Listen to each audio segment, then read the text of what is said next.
Bonjour à tous, aujourd'hui nous allons parler de la Tour Eiffel et de son créateur Gustave Eiffel.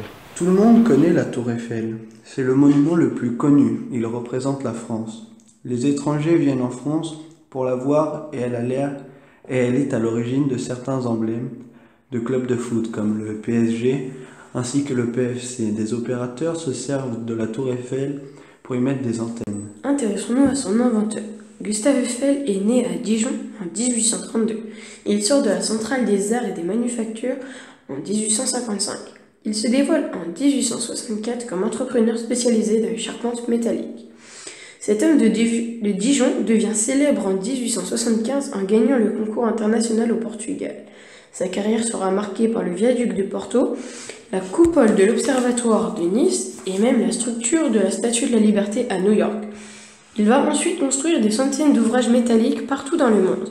Après sa carrière de constructeur, Gustave Eiffel consacre les dernières années de sa vie dans les études d'aérodynamisme. Après une longue vie d'entrepreneur et de constructeur, il meurt en 1923. Impossible de rappeler que la tour Eiffel est avant tout un défi technologique. Les chiffres donnent le tournis. Écoutez donc. Sa hauteur au moment de sa construction était de 312 mètres. Hauteur actuelle avec les antennes, 324 mètres. Son poids total, 10 100 tonnes. Son poids avec des charpentes métalliques, 7 300 tonnes. Il a fallu 2 500 000 levées et de 18 038 pièces de fer. Coût de la construction, 7 799 401,31 francs hors de 1889. L'idée de la charpente d'acier était une idée de génie car à l'époque, on travaillait essentiellement la fonte, le ciment, la pierre, mais ces matières n'auraient jamais pu soutenir une telle hauteur. Sa construction mobilise 4 hommes à la fois, un premier qui chauffe le rivet, un deuxième qui maintient avec une pince, un troisième qui le garde en place derrière la poutre, et un dernier qui l'enfonce avec un Aujourd'hui, nous marteau. sommes au plein cœur de Paris, devant la Tour Eiffel. Nous allons interroger des Parisiens afin de savoir leur opinion et savoir ce que la Tour Eiffel apporte à Paris. Bonjour Moïse. Pouvez-vous nous dire ce que vous pensez de la Tour Eiffel?